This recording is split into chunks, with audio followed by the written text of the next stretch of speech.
Welcome to part 2 of my response to Level. The link to part 1 is in the description and in the top right corner. Since in that video I explained what you can expect to see from each part, I will not repeat myself here. With that out of the way, let's begin. People actually believe they walked on the moon, talked with Nixon, played golf, drove a car, and planted a flag. As I explained in part 1, that's because we did. If you really believe that Neil Armstrong took the first step, then why do you give any credit to the cameraman already there waiting for him? That's because there wasn't a cameraman. There was a TV camera on the Eagle that was used to record Neil as he exited the module. How did you not know this? It's on Wikipedia.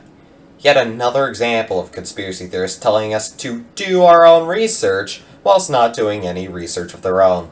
These guys were all US military men coerced into acting. They wanted the money and power that came with the deal, of course. The problem was, they were terrible actors. They couldn't even pretend to be excited, knowing they were lying to the world. This is wrong on multiple levels, pun intended. Firstly, bit of a nitpick, but what is this clip? You're telling me you couldn't find a video of a person actually moonwalking on that monument but played a Michael Jackson sound effect anyway? How lazy. Second, the reason the Apollo astronauts were so bad at acting is because, get this, they weren't actors. Finally, your criticisms of their supposed acting fall flat on their faces when placed in context. Moon landing deniers love to cherry-pick the parts of the interviews where astronauts had straight faces to make it look like they were glum the entire time. In reality, these interviews were rather upbeat despite the serious undertones, with people even cracking off jokes. Was there ever a moment on the moon when either one of you were just a little bit spellbound by what was going on? About 2.5 hours. Whether you felt you were standing in a desert, or this was really another world, or how you felt at that point? Well, there was no question in our minds where we were. We'd been orbiting around the moon for quite a while. Well, everybody looking at me? I've seen this argument countless times before. Hopefully, this will be the last time I'll have to address it. Let's keep going. It's my pleasure to present Colonel Edwin Aldrin. No handshake, hug, smile. Their facial expressions are similar to those experiencing constipation, not celebrating an accomplishment. Isn't this the Capitol building? That's the last place you would expect anyone to be giving hugs, especially when you're doing important announcements, which is exactly what was happening here. Not to mention that the Apollo astronauts already had ample time to hug it out, since they had already spent 3 weeks in quarantine after landing on Earth. Society has always debated these planned Apollo events since day one, never imagining then that almost 50 years later, they haven't had the balls to fake another. That's because they never faked it in the first place. People are actually really starting to wake up with everything that's going on right now. I mean, people are sick of the lies. How ironic. If NASA was legit, literally all they would have to do is one thing. Take one of their satellites, zoom in on someone in Australia, upside down, driving a car. Or in the ocean, swimming, upside down. That's all they would have to do, just zoom in. But they won't do it. They'll never do it. Actually, they have. All you have to do to see this is open up Google Earth and search for the name of a city in Australia. I chose Brisbane. Just scroll up for a few seconds once you have searched up the name of the city and, done. NASA did exactly what you wanted them to do, Johnny. You just have to look for it.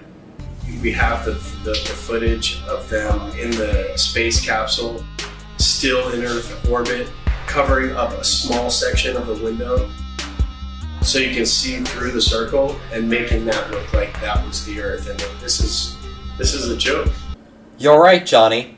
A funny thing happened on the way to the moon. The documentary you're parroting from is, in fact, a joke. Let's go over this. Firstly, there is no way in which the Earth could look the way it does in the video if it were taken from low Earth orbit.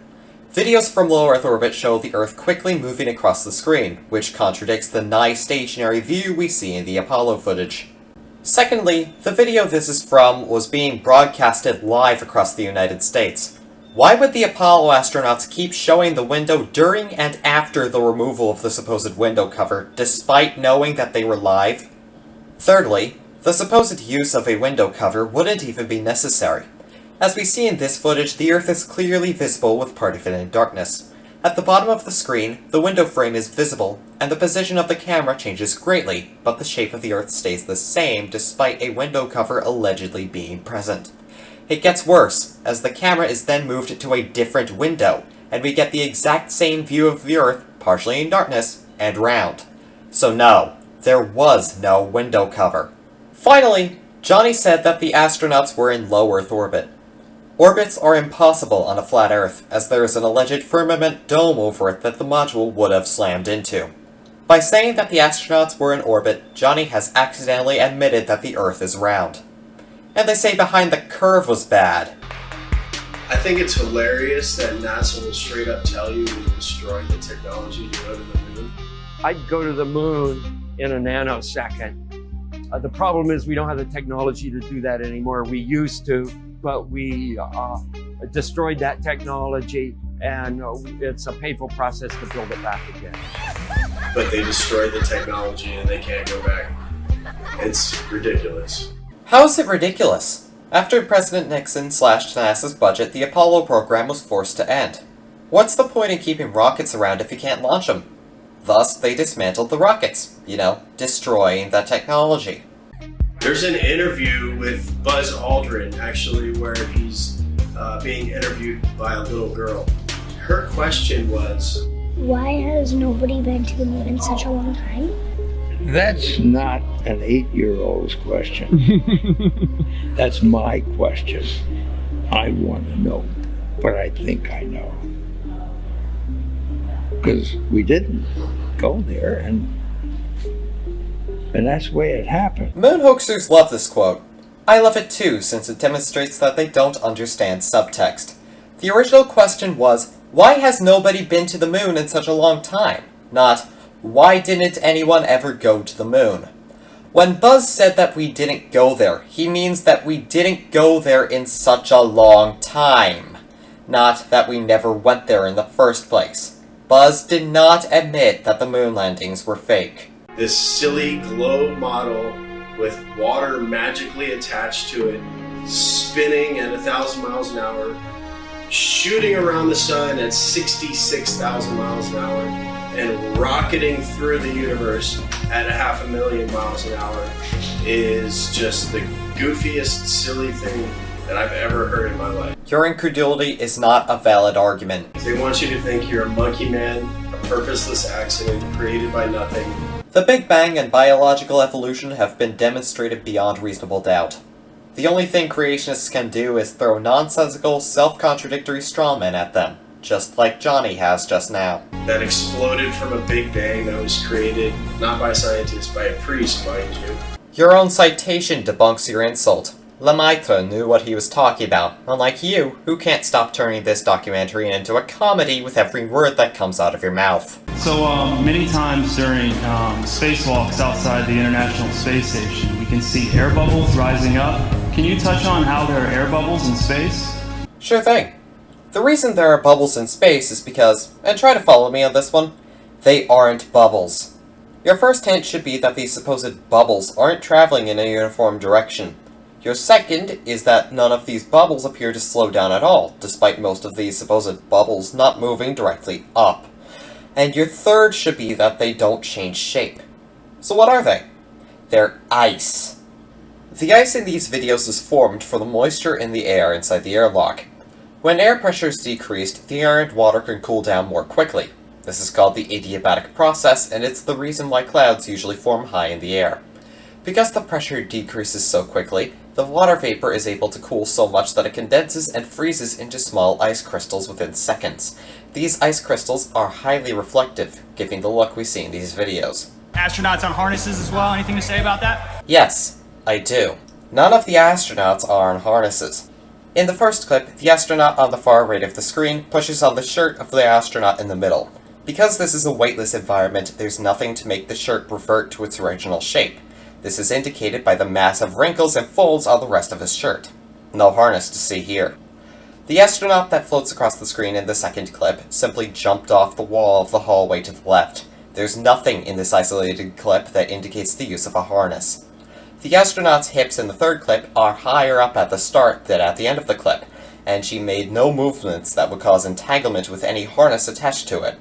There is nothing to indicate the presence of a harness. I've seen the International Space Station on YouTube and the astronauts floating about in it while they're orbiting the Earth at 17,000 miles per hour. You can't do that unless you're in outer space. They are in outer space, you numbnut. Practice makes perfect. Give me another week. It's as simple as using a zero-G plane and strapping a harness to their belt. Then, just like Batman movies, they remove the wires using a computer. The zero-G plane argument is completely nonsensical. I'm going to eviscerate this claim so no one ever has to deal with it again. If the ISS astronauts were truly in a zero-G airplane, the interviews where they are seen would only last for 30 seconds or less, lest the airplane reach terminal velocity or slam into the ground. Unfortunately for space deniers, these interviews last way, way longer than that. Just to bring this point home, I'm going to go into excruciating detail on this. As an example, let's take this interview. The interview is 24 minutes long with no indication of either of the astronauts going into or out of a zero-G environment. In order for a zero-G environment to be maintained, these so-called acternauts will need to be moving at the same speed as the airplane. This means that the engines cannot be firing at all. Assuming that the astronauts became weightless the moment the interview began, and the engines began firing the moment the interview ended, we have 24 minutes of zero-G to deal with. Let's assume that the alleged airplane spent exactly half of the interview going up and the other half going down. With a downward acceleration of 9.8 meters per second, 12 minutes of uninterrupted falling result in a fall distance of 2,500 kilometers and a descent rate of 7 kilometers per second. Straight down. Ignoring the fact that jet engines cannot hope to generate enough thrust to get anywhere near that speed or height, and the fact that airplane engines don't even work in space, do you know what happens when an airplane enters Earth's atmosphere at orbital speed? Exactly. At times, the manipulation reveals itself. I replicated this myself using an app on my phone. No CGI required. Green screen and blue screen technology. Video glitches are not evidence of CGI. What actually happened was that iframes and p-frames got corrupted in that section of the live stream. This can be replicated with a process known as data moshing, which you can see on screen now with this clip from Hotline Bling. Cannot always be flawless. Do I have to explain this one? How can you keep denying this trickery? Because it's not trickery. Here we see Europe's space agency at NASA's studios using a blue screen with grids. This technology has been used for decades. It works best for 3D and live manipulation. It's funny. Once NASA was caught red-handed, they produced a couple of senseless videos 8 months later, trying to pretend like they always use them for science experiments, knowing damn well it was too late. Why do clowns defend them? There is no chance you could remove the background. Fight the Flat Earth is correct here. As we can see in the video, the so-called blue screen has clearly visible markings on it in black ink, labeled 1 through 10. These cannot be removed with simple blue screen technology. Even if they could, it would be a contradiction, as that same tech could have and would have been used to remove the so-called bubbles in their spacewalk videos. So no, there is no chance you could remove that background. These people lie to your face in the hope that you will not do your own research. Funny thing is, when you do the research, you find out that Eric is the one who's lying. NASA knows that most are too lazy to dig through its massive rabbit hole. Yet, in the meantime, they just love to rub it in your face. The following is a compilation of different NASA fakery clips. They're accompanied by a downright awful rabbit hole rap, so I'll mute it and go over these rapid fire. First is this one. As you can see here, the astronaut on the right grabs the astronaut on the left, and only the pocket is moved. Out of all the places where an alleged harness would be, why would it be attached to his pockets? I'll tell you why. It's because there isn't a harness. He hooked his pocket with his pinky. Case closed.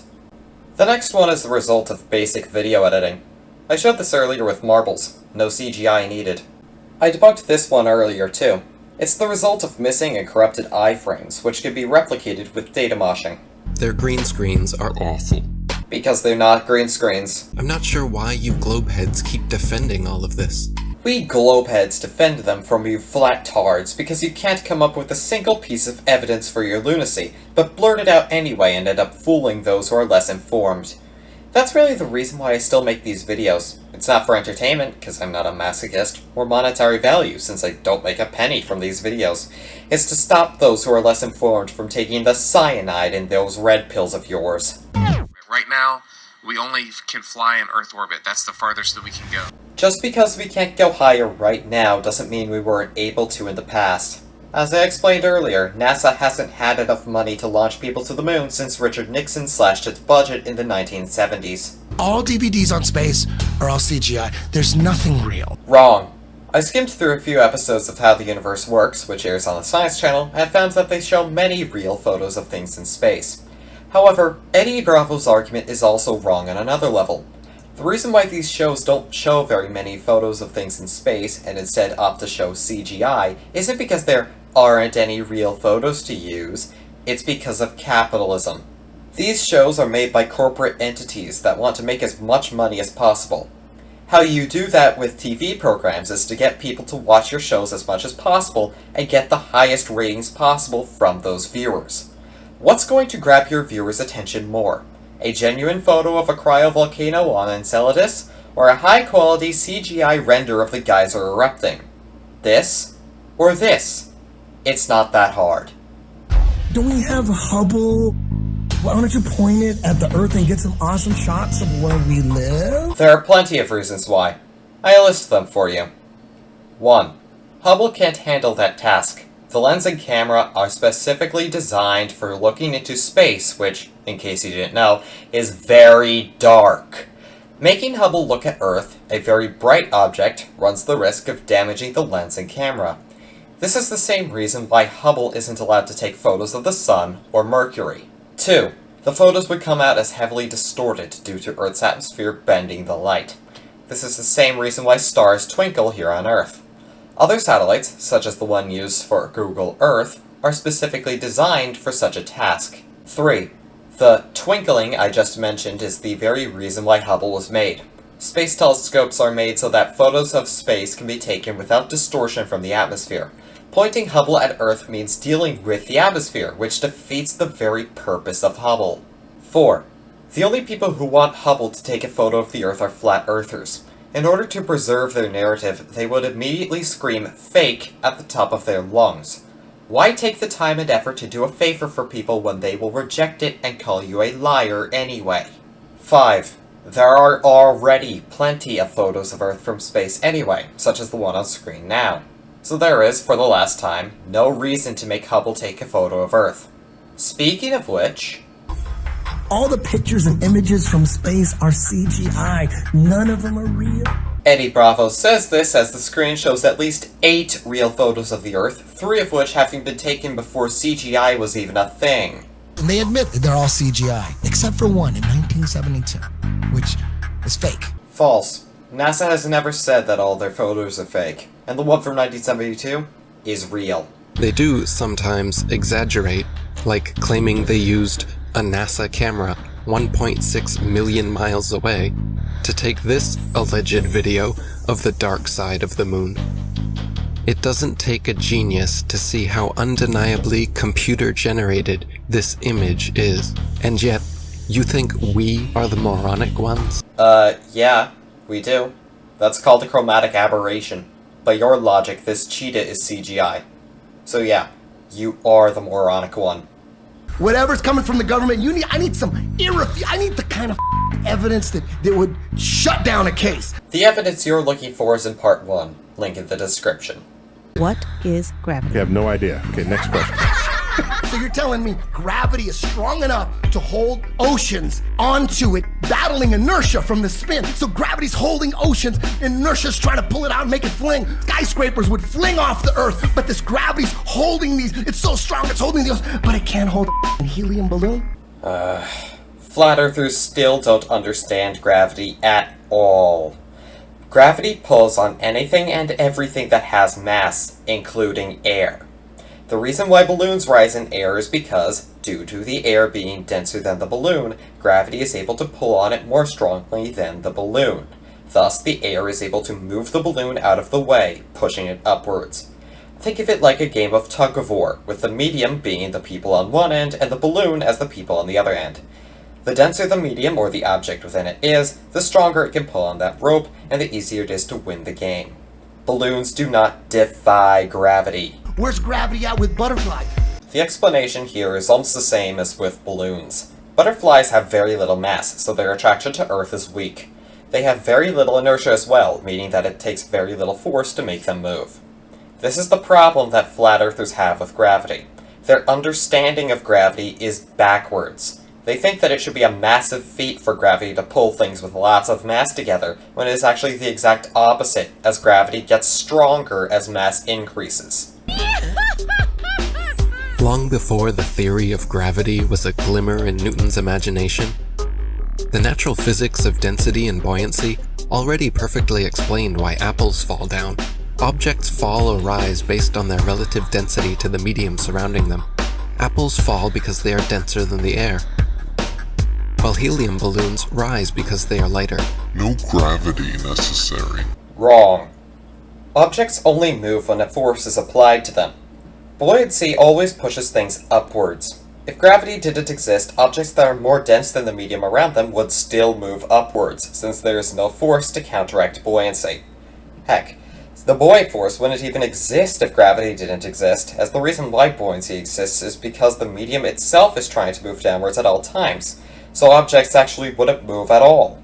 So yes, gravity is necessary. All our space information is coming from NASA. Werner von Braun was the director of all 6 moon missions, and he's a Oh, shut up. Firstly, his name is pronounced Werner von Braun, you uncultured swine. Pronouncing his name as Werner von Braun is like pronouncing jalapeno as jalapeno. Second, von Braun didn't voluntarily become a Nazi. He didn't approve of the Nazi ideology at all, you poss. Finally, playing the Nazi card is just plain petty and stupid, you absolute buffoon. Everything that NASA has done in the past 60 years doesn't magically go away and become a lie just because a single former Nazi played a hand in its development. That's called poisoning the well. Oh, I almost forgot. What was the point of putting this in? Eric Dubay is a Hitler apologist and Holocaust denier, and his older videos frequently spewed anti-Semitic rhetoric and propaganda before YouTube removed his channels because of it. Why use "the Nazis are evil" as an argument when one of the directors of your film is a borderline member of the alt-right? This is what happens when you do your own research, folks. Is that not a comic book? Not at all. It is, on the other hand, entirely comical that you would think that yelling Nazi at the top of your lungs makes NASA get wished to the cornfields as if this was an episode of the damn Twilight Zone. And with that, we are finished with part 2. Hope to see you in part 3 or in the comments section below.